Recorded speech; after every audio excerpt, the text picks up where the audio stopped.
Well, what am I going to talk to you about? All right, you guys have heard people talk to you about the fact that being plant-based is healthier for you, it's healthier for the planet, and of course, it's the animals appreciate it because they don't get mistreated and killed. But I know that there is at least one person out here in this audience who is panicking because all your life you've been told that you are an omnivore, that you are supposed to eat both meat and plant foods, and suddenly everybody here is telling you that you shouldn't eat only plants, and you're like, oh my God, what am I going to do? It's kind of like if someone came in and said, you know, oxygen kind of helps fires to burn, so maybe we should stop breathing. I mean, we don't think, but I like to breathe, and I kind of need to breathe. And so you may be thinking, wait a minute, okay, you know, cutting out meat will reduce my risk for cancer and heart disease, but won't I be missing something? Won't I, in some way, become unhealthy? Because I'm sure, like me, you've all heard these apocryphal stories from people. Oh, I went vegetarian, and I went vegan, and I was so weak, and I was so tired, I couldn't make it. My belief is that if you go vegan or vegetarian and you don't enjoy it, it's like sex. If you don't enjoy it, you're not doing it right. So what I'm here to explain to you guys is the why of all this. I'm here to let you know that, number one, you, like Humphrey Bogart in Casablanca, you've been misinformed. You are not an omnivore. You are an herbivore. And hopefully by the end of my lecture, I will have convinced you of that. Then we can turn on that disco ball and have a little party. By the way, how many of you knew there was a disco ball? All right. So with that, let's get started. The title of this lecture is, Are Humans Designed to Eat Meat? And just to give you a little heads up, the answer is no. This is a quote from the book of Genesis. God told our foreparents, you shall eat the plants of the field. It was good advice then, great advice now. All right, as we have heard time and time again, most recently from Dr. Greger, experts estimate that up to 80% of the major disease and premature death in this country could be prevented by making major changes in our diet and lifestyle. Well, given that fact, I want to submit to you that if you want to get the person who is a real danger to Americans, in addition to not voting for that guy, we also need to go after this one.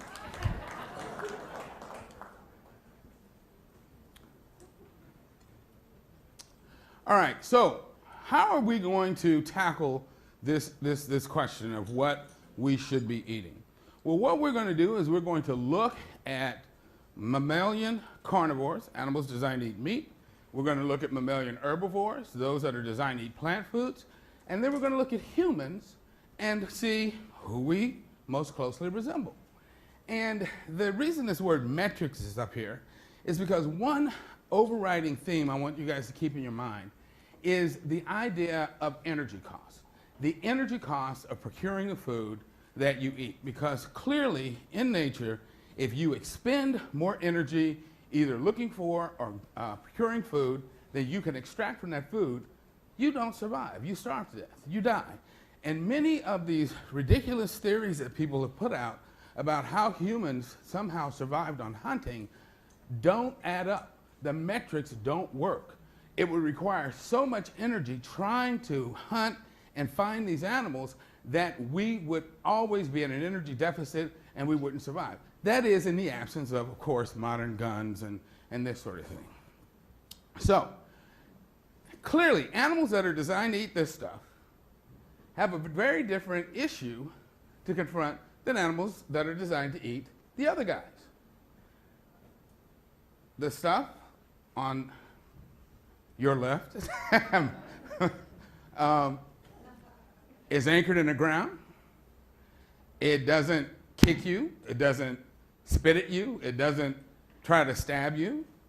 And so it's pretty easy to eat it when you find it. Problem is, it tends to be spread out over very, very vast distances. Now, the other guys, typically, don't want to be eaten. They're not like Charlie the tuna saying, oh, eat me, eat me. They will run away, and if you catch them, they will kick you, they will try to stab you with their horns, they will do everything they can to get away from you. So animals that are designed to eat plants are designed to forage. That means they are designed to cover very large distances over broad areas at very low energy costs. Why? Because again, if they expend more energy looking for the plant foods they eat than they can extract from those plant foods, they won't survive. On the other hand, animals that are designed to eat other animals are designed to run very fast, unfortunately, for them for short periods of time, to be able to tackle these animals, take them down, kill them without being injured themselves. And so we see that carnivores, the meat eaters, are optimized for predation. Herbivores, as I said before, are optimized for foraging. I've already covered this. Carnivores, because of this, carnivores do not go out and look for the biggest, strongest, most robust antelope on the savanna. Why? Because that antelope is likely to outrun them. If they catch up with it, it is likely to injure them so that they won't be able to hunt anymore. So instead, they look for the weak, the diseased, the defective, or the stupid ones, because those are the ones that are easier to catch. But the herbivores, they don't want the defective, the dried out, the broken down plants, because those plants are not nutritious. Instead, they look for lush, verdant, healthy, and one you can think of it as beautiful food. Well, this is important because when you have a creature that preys on other creatures using this herbivore mentality, that is looking for the biggest, the best, the healthiest, what ends up happening is that it depletes the gene pool of that prey species and drives them toward extinction. And yesterday, Dr. Ripple talked about these issues when he talked about human carnivory. When we go out and hunt, we pull out the biggest, we pull out the strongest, we pull the best genes out of the gene pool of these species that we prey on, and that is why we are destroying this earth and driving these animals towards extinction. So this brings up the concept of what I call the beauty paradigm in species destructions. Species survival in nature, as I said before, is fundamentally a question of energy in versus energy out. If you expend more energy obtaining food than you can get from the food, you don't hang around, you don't make copies of yourself. So for this reason, all true predator species look for what can be thought of as ugly food. They want food that requires a minimum expenditure of energy to procure. That is why they look for the lame ones, the old ones, the diseased ones, or the very young. They do not waste time chasing the fittest, healthiest members of their prey species because, again, they are more likely to either be outdistanced by those animals or even if they catch up to those animals, to be injured by them. And they also look for food that's already dead because they have the physiology that allows them to eat rotting tissue without any injury. And while we may find it disgusting to think of eating a rotting carcass, the fact is the energy content of a rotting carcass is exactly the same as that of a fresh one. The energy content of a massive tumor is exactly the same as healthy tissue. So they don't mind eating an animal with cancer because that animal is going to provide for them. Number one, it's going to be easier for them to catch. Number two, it provides the same amount of energy as an animal without a disease.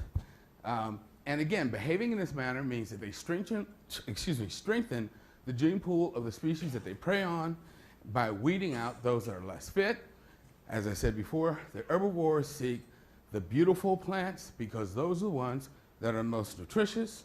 And when we humans, because of our herbivore mindset, that's the concept I want you guys to grasp, is that we have the mindset of an herbivore.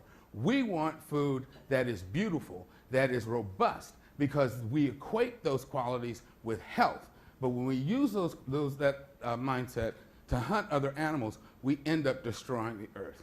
By the way, eating the healthiest plants is actually a good thing, because what happens is every time you poop, you spread the seeds of those plants and you help them multiply and spread. So let's look at a typical carnivore. This is a wolf. First thing I want you to notice is that they have a very streamlined shape so that they can run very fast.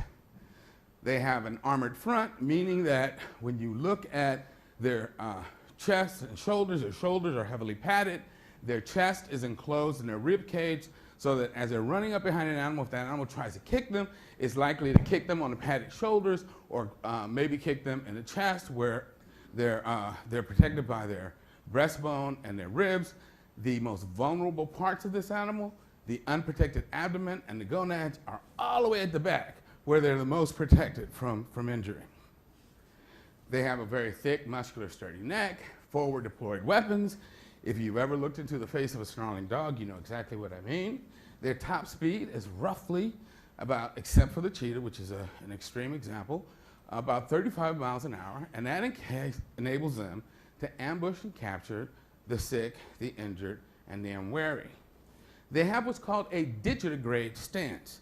And by the way, there's going to be a mini exercise moment later on in this lecture. What digitigrade means is that they are up on their toes. Their heels are off the ground. Now, when you or I get ready to run, what do we have to do? We have to crouch down, get up on our toes, on your mark, get set, and then we run. These animals don't have to do that because they're already permanently on their toes. Their joints are already permanently flexed so that they are always ready to run. And the digitigrade stance also lengthens their legs, which helps them run faster. Their nails are sharp claws, which not only helps them to grapple with prey, but act like sprinter spikes and allows them to really grab the ground. They have the permanently flexed joints, as I mentioned before, which you guys will see in a minute. And that means, though, that they must use energy to resist gravity. So I want everybody who can stand without difficulty, stand up, please.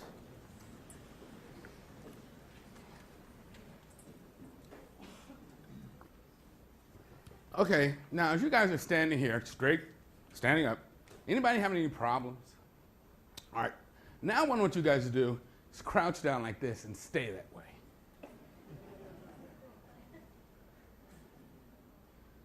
All right, who's starting to feel the burn? Now it's your muscles that are resisting gravity, and you can feel the difference. It takes a lot more energy to stay in this stance. All right, go ahead and sit down. That is why when carnivores are not actively chasing prey, they go lay down, because it takes too much energy for them to stand. They have these skinny, lightened limbs that, again, reduces the energy cost of running. Their feet are reduced in size, their toes are reduced in number, and again, every time they lift their foot to move and run, that reduces the energy cost of running. Their senses are tuned to finding other animals, so their hearing is super acute, so they can hear animals moving.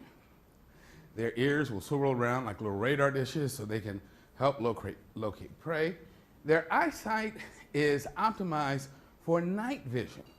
And it's also designed to follow movement. Now, I've heard people say, well, we have binocular vision like the carnivores, so that means that we should be carnivores. Well, that's kind of like saying a hummingbird has wings like an eagle, and therefore it should be, killing prey. I mean, that's kind of silly. Binocular vision gives you depth perception. And clearly, carnivores, if they're going to be chasing something down, need to have good depth perception so they can come up on the prey and know where it is. However, we use our depth perception for a different purpose, and we'll talk about that when we come to humans. But in a human being, in the back of your fovea, there is a pit called back of your retina, forgive me, is a pit called the fovea. And in that pit it's lined with cones. Cones are the cells that give you very precise, discrete vision and color vision. Carnivores don't have a fovea. What they have along the back of their retina is called a linear streak. That is where the highest concentration of photoreceptors are located, and it allows them to detect and follow movement very easily.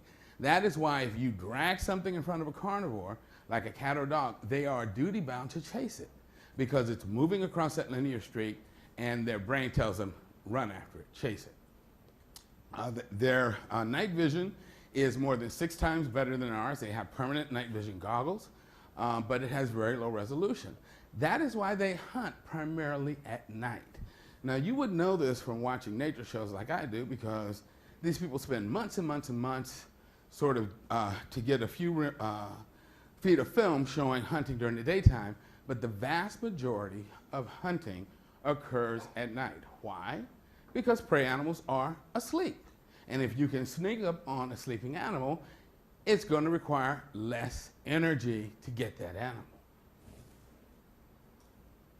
Their sense of smell can be more than 100,000 times more powerful than ours. It's sensitive enough to detect and track prey at great distances, but this is what's really critical. It can also identify prey with cancers, infections, and metabolic disorders. There was a team that did an analysis of kills by a wolf pack up at a Canadian national park in Canada, and what they found was that 80% of the animals killed had some sort of disease. It was either cancer or some sort of metabolic infection. So the point that I want you guys to understand is that when carnivores go out to hunt, they're not just randomly chasing things. They can smell which animals are sick. Those are the ones they chase. Why? Because the sick ones are easier to catch. Less energy expended.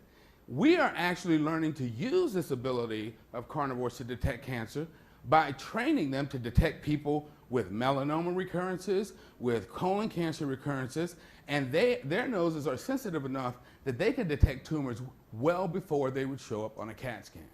So again, the bottom line I want you to understand, not random. They're actually actively seeking the disease, the sick, the weakened. They are strengthening the gene pool. So this is just a schematic of a carnivore skeleton showing that the heel on the wolf is 1/3 of the way up the leg. You see the joints are permanently flexed. They are clearly in this permanent crouch, ready to run and chase something. Now we're going to look at the herbivores. I've divided them in 2 groups. What I call the vulnerable herbivores. Those are the ones that are often preyed upon by typical carnivores. Then we'll talk about the herbivores that are so big and powerful they are completely invulnerable to, well, not completely, but mostly invulnerable to predation. Well, again, these animals are designed for foraging. They can walk very long distances at a very low energy cost. So they have very straight limbs, not the bent joints that you see in the carnivores. And as a result, these animals are so well designed for standing, many of them can actually sleep standing up. And what this means is that as they're walking around looking for their food, they're not expending a lot of energy because it's their skeleton that's resisting gravity, not their muscles. They tend to be active throughout the day. When the carnivores are asleep, they often lived in large multifamily social groups. Their limbs, as I said, are straight so that they can stand with a minimal expenditure of energy. And whereas we saw that the carnivores had skinny limbs, well, in the evolutionary arms race, their limbs are even skinnier and lighter so that they can actually outrun the carnivores. That's why the healthy animals can always outrun carnivores. It's the unhealthy ones that get caught for the most part. They have what's called an unguligrade stance. Now, we remember the carnivores had a digitigrade stance, meaning they were on their toes. These animals are literally on the tips of their toes like a ballerina on point. And they also have even smaller feet, having lost multiple toes. Most of the ungulates only have 2 toes. Some, like horses, only have 1. And that, again, allows them to run much faster. Again, standing on the tips of the toes means longer stride length, faster speed. I've covered this. Their nails, instead of being sharp claws, are flat and blunt, helps them dig up things. And many of these herbivores have color vision, and they're usually active during the day. Their top speed, when they're healthy, is 45 to 50 miles an hour, which allows them to outrun most carnivores. Then you get to the invulnerable herbivores, which are so large and powerful, they're generally immune to predation. Their top speed, therefore, since they don't really have to run away from anybody, it's like maybe about 25 miles an hour. They too are daytime foragers. they have very heavy, straight, pillar-like limbs. Because again, since they don't need to run away from anyone, they don't need these little skinny limbs to allow them to run fast. So they're these really thick, heavy limbs that allow them to stand up and not require a lot of support. They have a largely hairless skin. Nails are flat and blunt. And they have large, heavy feet, which have a flat foot-like stance. Like humans, elephants live in are long-lived social mammals living in large family groups. Terrestrial herbivorous mammals tend to live much longer than carnivores, and I think that has to do with the fact that their diets are higher in antioxidants and other things that help offset the ravages of aging. And these animals are a living testament to the adequacy of plant protein. I just want to make this point. We all know that the first thing that you get asked when you tell someone you're going plant-based, oh my God, where are you going to get your protein? The largest, strongest animals on this planet are all vegans or herbivores. All protein is made by plants. Say that with me. All protein is made by plants. No animal is able to take nitrogen out of the air and incorporate it into an amino acid. Only plants can do that. So any protein you get from an animal source is secondhand. It's secondhand plant protein. Let's cut out the middleman and go directly to the source.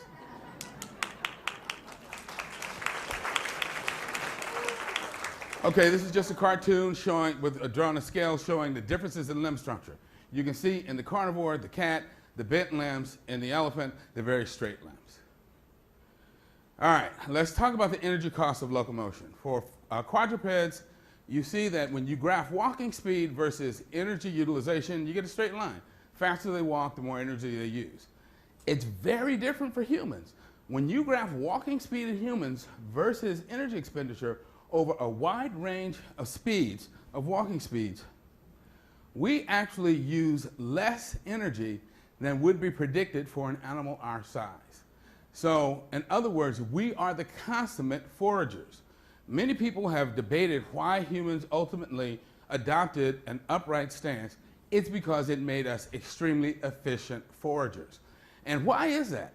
Well, in a quadruped, the center of mass is always located squarely between the bases of support. So that means every time that animal has to take a step, it has to lift up its center of mass, move it forward. That requires energy. It's not that way for us. When we take a step and our leg gets thrown out, your center of mass actually falls outside of your body. You start to fall forward. In other words, gravity is now moving you forward. Gravity is doing part of the work of helping you move. And if you don't catch yourself in a nicely timed fashion, you're going to fall on your face. That's why stubbing your toe makes you look so ridiculous. It's because our walking is this finely tuned ballet of appropriately catching ourselves before we fall on our face. And anything that interrupts that will make us look very goofy. So, again, human beings, consummate foragers. We're more efficient walkers than anybody else. Let's just look at human body plans. Now, you remember in the carnivores, they had this streamlined torpedo shape. They could run very fast and very efficiently. All of their vulnerable parts of their body were located in the rear of the animal, so it was protected from injury. Look at us. Number one, we have the widest part of our body presented to the wind so that it's non-aerodynamic. We have the most vulnerable parts of our anatomy right up there to get injured. We clearly are not designed to chase things down and kill it. We have this unprotected exposed anatomy where our bodies are flattened, non-aerodynamic. We have a very lithe, flexible neck that, as I found out in my car accident, can be easily injured. We have very straight, heavy, pillar-like legs, not the skinny legs of an animal that's designed to run fast. We have large, heavy, flexible feet, which helps us stand up. But that means that when we try to run, we got to lift these big old heavy things up and try to run, and that requires a lot of energy, and that's why we're lousy runners. We have largely hairless skin. Our nails are flat and blunt. And lifestyle factors make humans relatively invulnerable to predation. That is, we live in social groups, we're active during the daytime, and we take our butts to bed at night when the predators are active. If there were, and that's why, unlike a lot of animals, you notice how if you shine a light into your dog or cat's eyes, it shines, it reflects. That's because carnivores have a layer, a reflective layer, a mirror-like layer at the back of their eyes that helps to amplify low light levels. It's called the tapetum. That helps them see well at night so they can sneak up on sleeping animals. We don't have that. If there was ever a human ancestor that had it, he or she got eaten and didn't pass it on to the rest of us. Our slow speed and poor endurance, most useful for escaping stinging insects. What do I mean by that? Well, the fastest humans run, even Olympic sprinters, run somewhere between 19 to 22 miles an hour. And humans can only keep that speed up for about 150 meters. Even in the 200-meter dash, you will notice that after 150 meters, all the runners are starting to slow down because they can't keep up that speed. That is clearly not fast enough, nor is that the endurance that would allow you to chase down anything. But what it does allow you to do is escape bees and wasps, because it turns out that most bees and wasps will only chase an animal for about a 200-meter radius around their hive, and their top speed is about 19 to 20 miles an hour. So basically, our ability to run helps us escape insects when we steal their honey and try to get away from them. All right, and then when you look at women, it becomes even more ridiculous to talk about human beings as hunters, because it's crystal clear that a gravid woman is in no condition to hunt. Well, yeah, that's true. And so the anthropologist said, well, you know, what the women did was they waited at the door of the cave while the men went out to hunt. You know, Mother Nature is no fool. She knows that we guys are completely undependable, and she would not stake the existence of human females on men. The female of every species is always able to procure the diet she needs to live, carry a pregnancy, and raise her young.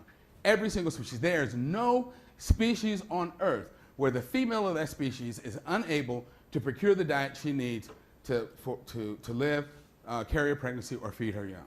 That is just ridiculous to postulate that. And what is even more interesting is that the long gestation period of humans is typical of large herbivores. Human fetal development also suggests that being herbivores is a necessary prerequisite for human brain development. I had to take that part out of this lecture because it's just not enough time. But as with all other large herbivores, single births are the rule, and we have very large infants relative to the mother's body weight, and when the babies are born, their eyes are open, which is a gauge of brain development. So here's a chart showing you carnivores, at the top, and length of gestation, and some large body herbivores. Now, I use terrestrial mammals that were about 40 kilograms or greater than 40 kilograms of body weight, because obviously it'd be ridiculous to look at rabbits or mice, but it would be equally ridiculous to look at elephants and rhinos. So try to get animals that were roughly in the same body mass as us. And what you see is, again, the human gestation period of 40 weeks is typical for large body herbivores. The carnivores all have their babies at a very early stage, and that's because a massively gravid female cannot hunt effectively. She would risk injuring herself and or her developing fetus.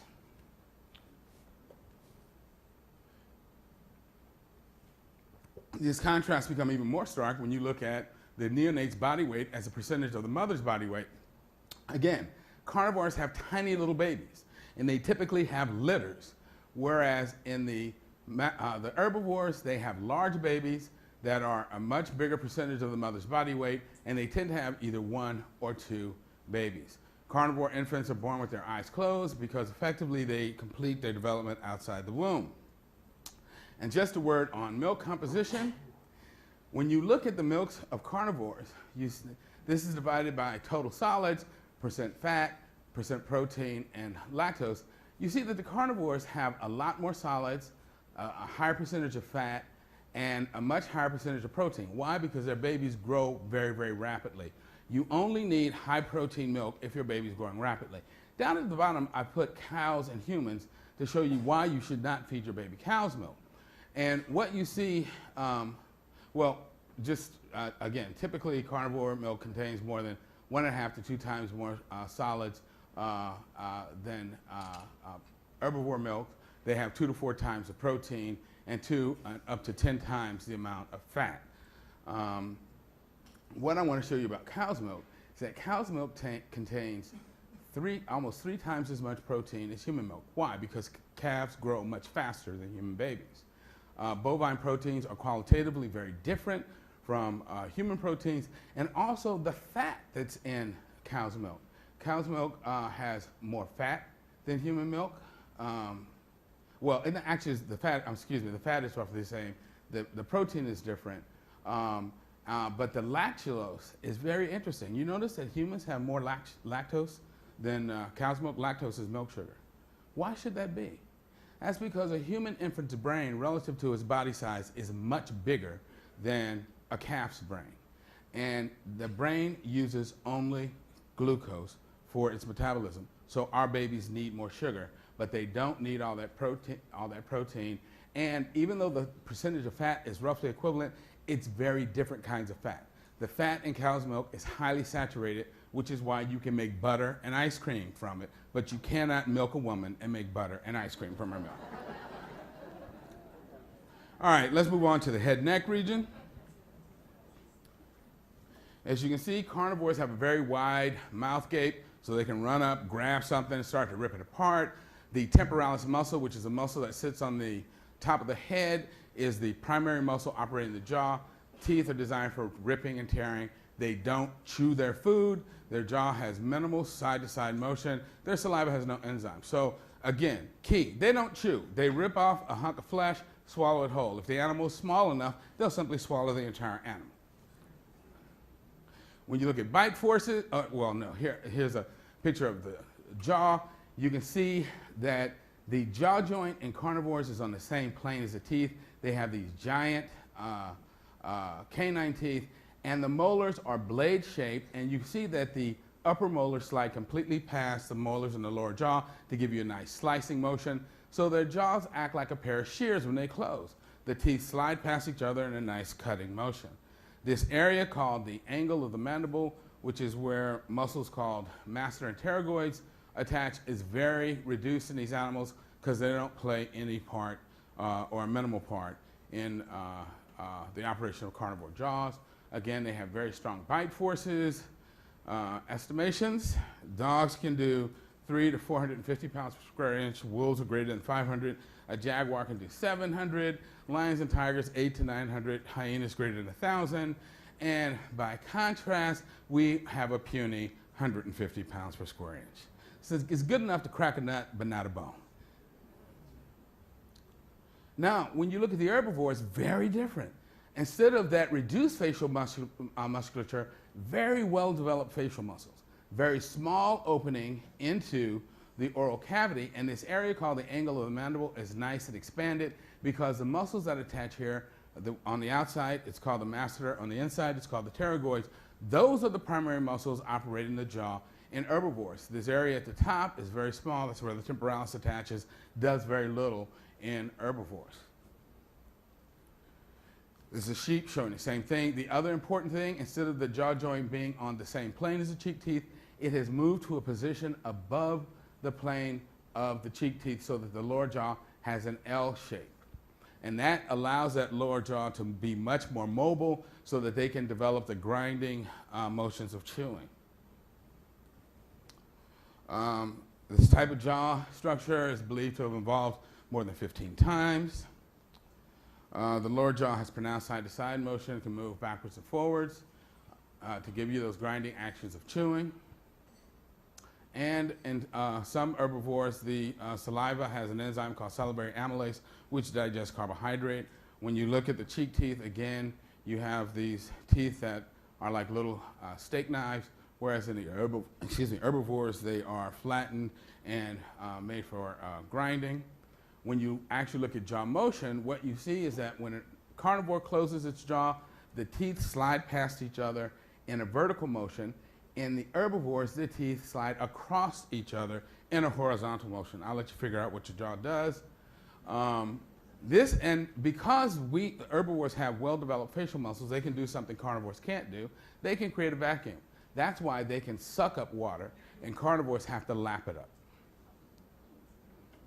The esophagus, which is the tube that leads from the throat to the stomach, and carnivores is big, wide, and stretchy, and it allows them to swallow big hunks of meat and bones, and they don't have a problem. In the plant eaters, it's much more narrow and muscular, and that is why when humans eat meat, we often end up choking to death. 90% of the people who choke to death every year choke to death eating meat, and the number one culprit is hot dogs. That's in the ear, nose, and throat literature. All right, upper GI tract. Just to make kind of an obvious point, in animal tissues, there's no fiber. There's only the cell membrane made up of fatty acids. And then there's protein, water, and fat on the inside. So animal tissues are actually very quickly and easily broken down. So animals that eat other animals don't need long, complicated digestive tracts. Now, this is critically important. Their stomachs are huge. The thing you have to understand about hunting is inefficient. In the wild, carnivores typically make a kill once every 7 to 10 days. Now, they try to hunt every day, but they're usually only successful once every 7 to 10 days. That means that when they finally do make a kill, they have to be able to ingest enough calories at that one meal to make up for all of the energy they wasted chasing things they didn't catch, and also to last them until they can make another kill. And so their stomach alone holds 60 to 70% of the total gut capacity, and it allows them to consume roughly 30% of their body weight at a single meal. That means that a 300-pound lioness can consume 90 to 100 pounds of meat at one meal. And that means that if you had a stomach like a carnivore and you weigh, let's just say 150 pounds, that means that you would be able to eat 45 pounds of food at a single meal. Who can do that? And this is because their stomachs are designed for intermittent feeding. Feeding today, not eating again for a week or more. And this is also why our pets tend to get overweight, because we feed them every day. And in the wild, they would not be eating as often. I'm not saying don't feed your pet every day, because they will look at you with this look like, I have never eaten in my life. Why are you doing this to me? But you need to feed them smaller portions. And then this comes up to the concept of recoverable energy. The huge capacity is necessary because hunting is inefficient.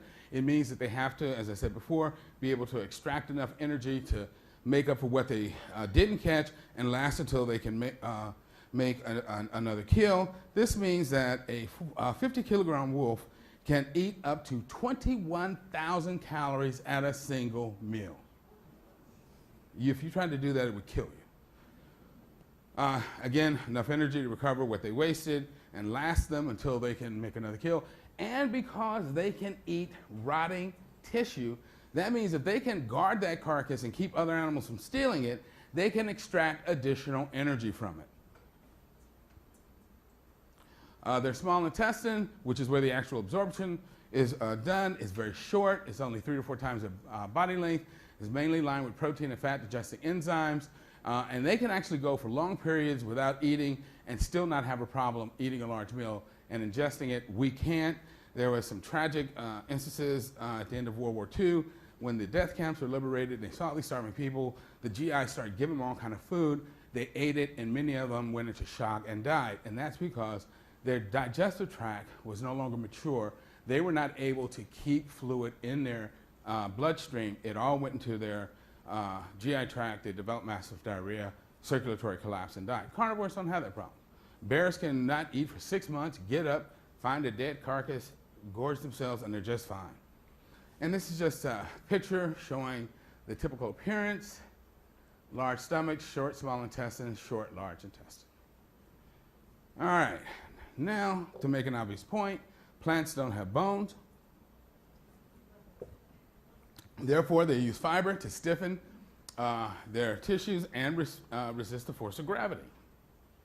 And so what that means is all plant cells, in addition to having a cell membrane, has a cell wall that is made up of cellulose. But because of the presence of cellulose, that means that animals that eat plant tissues require much longer, more elaborate digestive tract. Now, I'm just going to briefly mention there's two different strategies for dealing with the cellulose. There's what are called the foregut fermenters, which are the ruminants. These are the animals that eat mainly roughage like grass and hay and so forth that has very little intrinsic nutrient value. So they ferment their fiber up front. They have a stomach that contains this soup of bacteria that releases enzymes that can digest cellulose, because humans do not make enzymes that digest cellulose, but bacteria do. So what do? They go along, eat a stomach full of grass, swallow it, let it go into this first stomach, soak up those enzymes released by the bacteria. Then what do? Come on, you guys know this. They bring it back up and chew the cud, because the purpose of chewing is to mix food with digestive enzymes. And in the foregut fermenters, the enzymes are in the stomach, they soak it up, bring it up, chew it. In the animals who are hindgut fermenters, they have enzymes in their saliva, and that's why they chew their food. Carnivores don't have enzymes in their saliva, they do not chew. So how do you know if you're looking at a foregut versus a hindgut fermenter? Look at the poop. And a foregut fermenter is liquid, which is why a cow patty is liquid when it's fresh. And in the hindgut fermenters, like horses, you see they pass a very fibrous stool. But that's the last we're going to say about the multiple stomach herbivores. The herbivores with the simple stomach holds about 30% of the total gut capacity. When food is in the stomach, the pH of that stomach is only about 4 to 5, which is only moderately acidic. I forgot to mention to you guys that when carnivores' stomachs are full, they can secrete so much acid that the pH of their stomach is less than 1. That's strong enough to dissolve not only bones, but it'll dissolve a penny. But because these herbivores have smaller stomachs, they have to eat multiple times a day, because their small stomach cannot contain enough food to last them even one day. So they must eat multiple times a day. They are batch feeders. The carnivores are intermittent feeders. The herbivores are batch feeders. Small intestines, very, very long, over 10 to 12 times body length, and that's because fiber slows down the absorption of nutrients, and they need a large surface area. They have an unlimited capacity for carbohydrate digestion and absorption. Just to look at some herbivore digestive tracts. And again, in a rabbit and equids like horses, small stomach, long, small intestine. And you notice that the large intestine has this pouched appearance. It's very different for a ruminant like a dik-dik, but we're not ruminants, so we don't care. All right, let's look at the lower GI tract. In the carnivore, the colon is very short, very straight, smooth, and that's because by the time any residue gets to the colon, the only thing that will happen is it will rot and release toxins, so the animals want to get that stuff out of their bodies as quickly as possible. The herbivores, by contrast, have a much longer large intestine, and that's because there's a lot of fiber left over after they've extracted the nutrients from the plant foods, and the bacteria in the colon can then work on that fiber, break it down, and they can absorb things like they produce vitamins, they can absorb short-chain fatty acids, and do a lot of wonderful things. All right, what about us?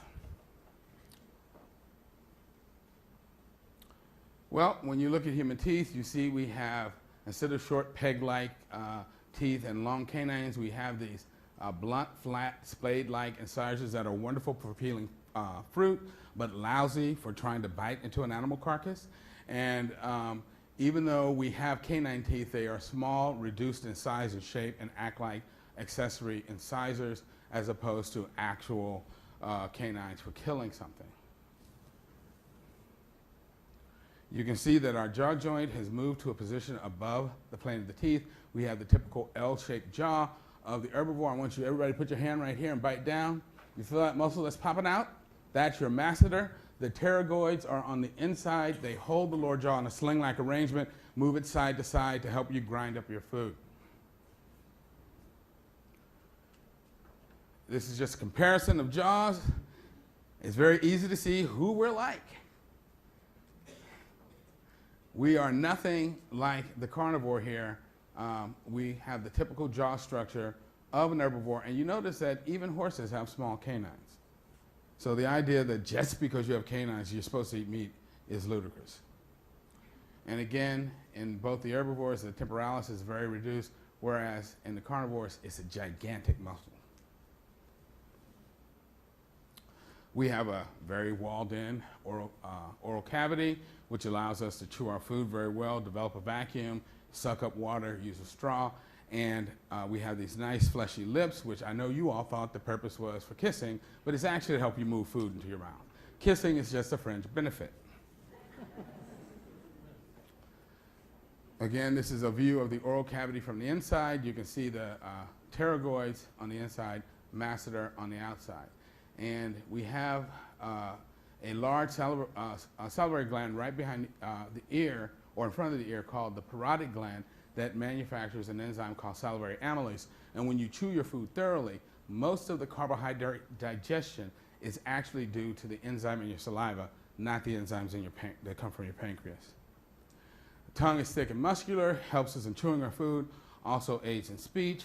The structure of our pharynx actually allows us to have a much broader sense of taste than probably any other animal, because food molecules pass through the back of the throat into the nasal cavity, giving us a much broader sense of flavor, which is why it sucks when you have a head cold.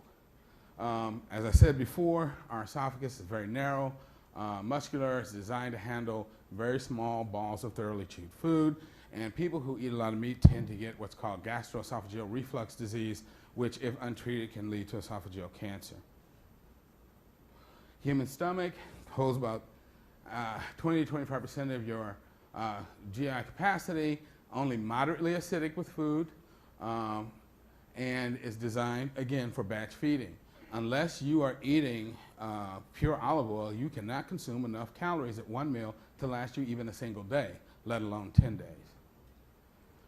So that is why, like all herbivores, we have to eat multiple meals throughout the day.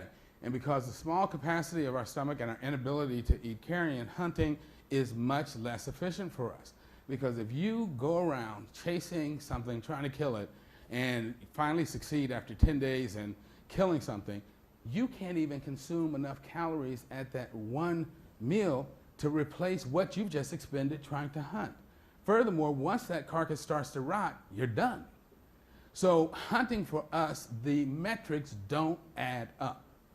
Now, some people have said, and I had a whole section in here about this, oh, well, we ran animals to exhaustion, which is, let me just say, one of the stupidest theories that has ever been invented by human beings. There is no carnivore in existence that ever tried to run an animal to exhaustion. Why? Because you're going to expend this ridiculous amount of energy trying to catch this animal that you're never going to recover once you actually catch it. You're going to end up starving to death. And if you starve to death, you don't make copies of yourself. You don't make copies of yourself, we don't see you.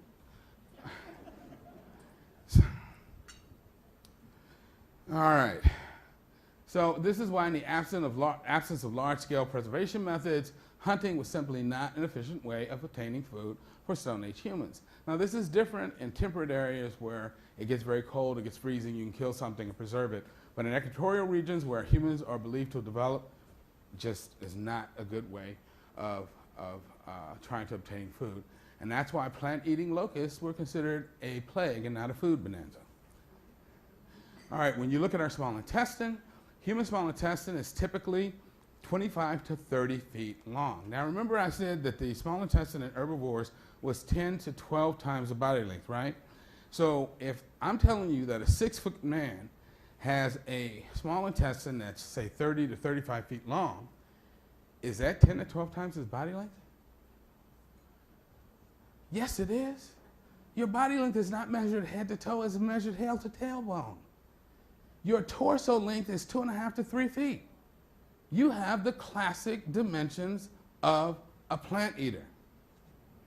And then your small intestine is further lengthened by being kind of compressed like an accordion. And then when you actually look at the lining, it's thrown up in all these little finger-like projections called villi. And when you look on the surface of those, they have these little things called microvilli. It means the total surface area in your small intestine is roughly the size of a singles tennis court. So the next time you go to play tennis, think, oh my God, all of this is right inside of me. And the human colon, extremely long for a creature our size. It has a typical pouch structure that we see in herbivores. It also has an appendix. And far from being a vestigial organ, we now understand that the appendix is part of the GI tract immune system. And furthermore, only herbivorous mammals have an appendix. Carnivores do not. And in our colon, we do a lot of things. We break down fiber or ferment it. It produces short-chain fatty acids that gives us additional energy and does a lot of wonderful things for our physiology, produces vitamins, and finally we eliminate what's left over. Food actually spends more time in your colon than it does anywhere else in your digestive tract. Now, this brings up the concept of food retention time, the amount of time a meal stays in your body. And you might say, well, you know, Dr. Mills, everything that comes out looks the same. How do I know how long it's been in there? Well, the next time you eat whole kernel corn, look at your watch when you eat it, and then mark the time when you see it again. And that is the food retention time. It's typically, now if you are like a real hardcore super vegan, it can actually be as low as 12 hours. But it's typically more like 16 to 18 hours. So we'll say 18 hours. Food stays in your stomach a maximum of 3 hours. Your meal passes through the entire length of your small intestine in 2 hours or less. That's 5 hours. That's 5 from 18 leaves 13. Where is it spending the majority of its time? In your colon. And it's not supposed to be sitting there like some big lump of nonsense. It's supposed to be acted on by a bacterial population that will break it down into these short-chain fatty acids that do wonderful things for your health. One of the short-chain fatty acids is called butyrate. It's 4 carbons long. It turns out that butyrate is the preferred fuel for colonic cells. They don't like to get their energy from your bloodstream. They prefer to get it from the intestinal lumen, the butyrate. When you have a lot of butyrate, you have a very healthy colon. Then they make a 3-carbon short-chain fatty acid called propionate that is absorbed, goes to the liver, and inhibits an enzyme called HMA-CoA reductase. All right, for the doctors out there, why is that important? Cholesterol, that is the same enzyme that statin drugs inhibit. So this drug will do what medications do without the side effects. Propionate also helps reduce your liver's production of glucose, like another drug called, oh, come on. What? I mean, Frankenstein's not on this stage. Speak up. Glucophage, right, metformin, another popular diabetes drug. And then a 2-carbon short-chain fatty acid called acetate is used by your body cells in lieu of glucose, which means that your glucose stores last longer, your brain is happy, you don't get hungry as often. And then you get what's called activation of these phytoestrogens and lignans in the plant foods that we eat that makes them much more bioavailable and bioactive. Breast cancer risk decreased by 22% in women who consume the most lignans. Whole grain rye decreased PSA levels or prostate-specific antigen levels by 14% in men with prostate cancer. Consumption of soy phytoestrogen reduces breast and prostate cancer risk in a dose-dependent fashion. The more you eat, the healthier it is. Why should phytoestrogens reduce prostate cancer risk? We don't have estrogen in our body. Well, it's because when your liver sees those phytoestrogens, it thinks that it's seeing steroid hormones, and it starts ramping up its production of something called sex hormone binding globulin, which then goes into your bloodstream, latches onto estrogen if you're a woman, or latches onto testosterone if you're a man. And we know that the lower your levels of unbound estrogen or testosterone, the lower your risk of breast cancer or prostate cancer, respectively. So that's why these things are so healthy. And the metabolism of these phytoestrogens, as I said, makes it more bioavailable. But the other point that I want to make is that the strains that are most effective at doing this are those that are associated with a plant-based diet. You eat too much meat, you get the rotty kind of plant food of bacteria that can rot and make very stinky methane, but they don't do a whole lot for your phytoestrogens. And then this just shows that when you have a diet that's very high in fiber, gives you a much thicker layer of mucus, which prevents bacteria from getting into your bloodstream. It makes a lot of this butyrate, which keeps these bacterial cells very happy and they bind very tightly to each other. And it also upregulates the a strain of bacteria that's very healthy for you. They also do other amazing things that I simply don't have time to go into, like when you eat cruciferous vegetables, there's a receptor on your colonic cells that actually stimulates immune cells to be much more active. But again, we just don't have time to talk about all that. And as you can see, with fiber, you have this butyrate, very thick layer of mucus, very tight binding, and you have a very healthy colon and no translocation of bacteria into your bloodstream. But when you don't have a lot of fiber in your diet, this is what happens. A very reduced layer of mucus, you see these cells are not binding to each other very well, and then these bacteria start slipping down between them, get into your bloodstream, and ramp up the level of inflammation in your body. And this is called leaky gut. Why is that important? Because leaky gut has been linked to a number of problems. The inflammation can cause depression. If you look at controls, those with low level, this is lipoprotein, lipopolysaccharide, antibodies to a bacterial antigen. In the people without depression, they have very low levels, and people who suffer from major depression, much higher levels because they're not eating the right foods. And again, bacterial endotoxins that increase inflammation enter the body through this leaky gut mechanism that we just talked about. The other important thing to know is that they can be absorbed in both raw and cooked meat. Cooking meat does not destroy these endotoxins. So if it's there, it's going to be absorbed. All right. Studies show that a single meal that's high in animal fat can induce the absorption of these endotoxins, ramp up the amount of inflammation in your body. This is just a slide showing median trophic levels of various countries. In other words, this is a measure of per capita meat consumption worldwide: United States, Argentina, Europe, so on, Australia.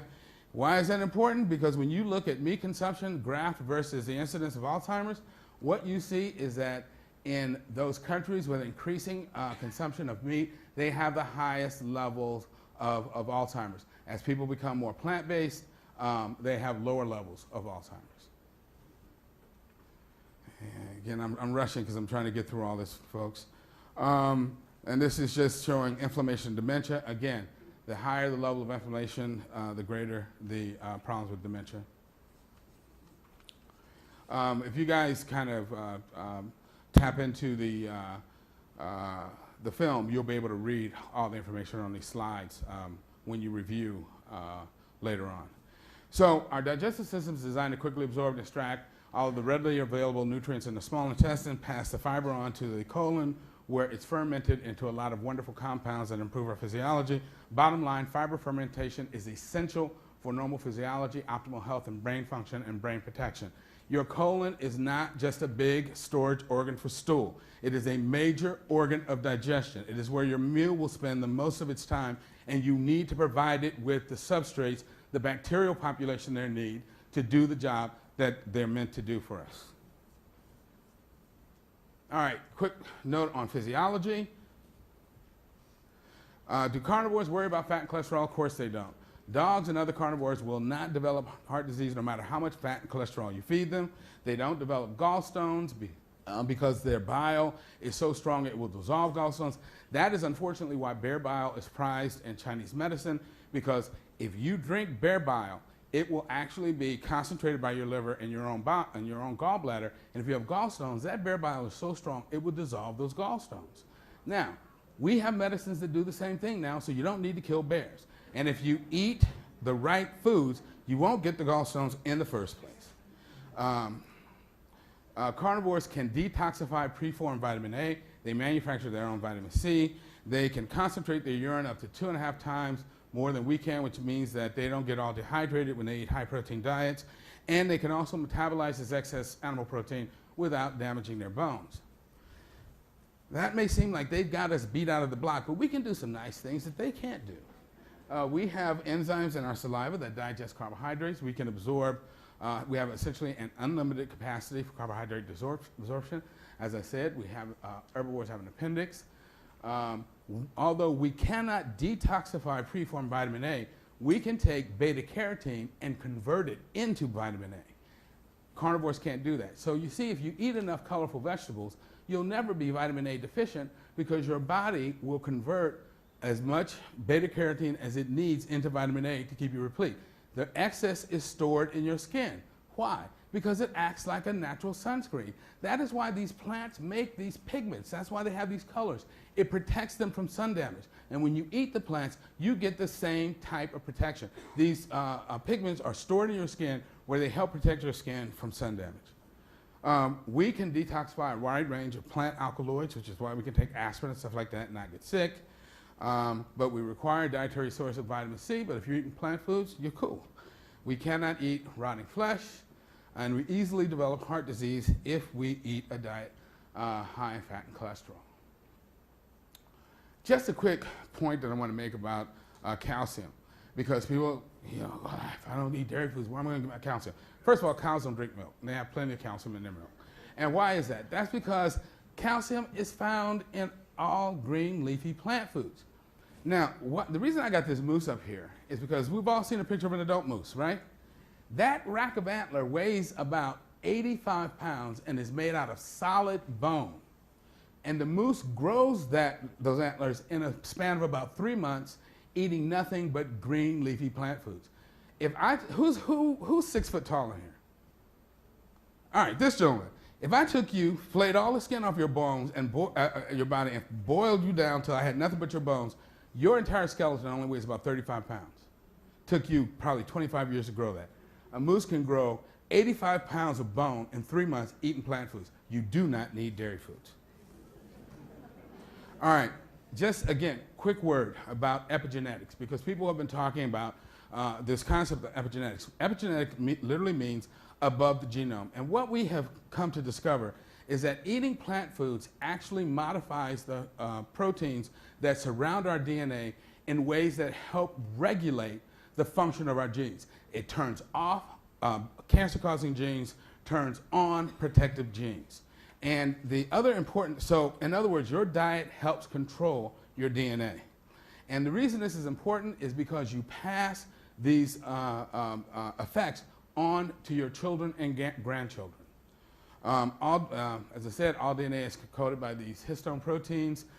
We know that diet can change the gene transcription rates, and you can think of the epigenetic effects as software versus hardware. Your DNA is your hardware. The epigenetic changes are the software. As I said, these influences are heritable. In humans, they've been shown to persist out to about 3 generations. In lab animals, such as rodents and flatworms, they can persist out to up to 40 generations. Epigenetics of cancer is well studied. If you lose these methyl attachments, you become, these oncogenes become more active. A study published in the British Journal of Medicine, Thaler showed that epigenetic regulation changed the function of something called superoctide dismutase in our mitochondria. And of course, Dean Ornish showed increased telomerase activity after only 3 months on a plant-based diet. So just some closing thoughts.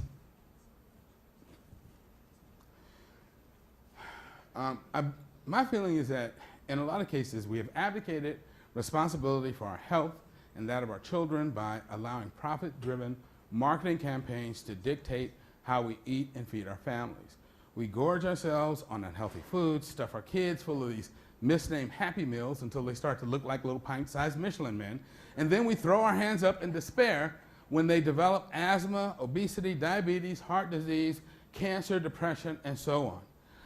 It's important to realize that the chronic diseases that afflict us did not fall from the sky at the behest of some malevolent God. They are the consequences of our own actions. As such, it is within our power to change our behavior and improve our health, and this is critically important. We were all born without preferences.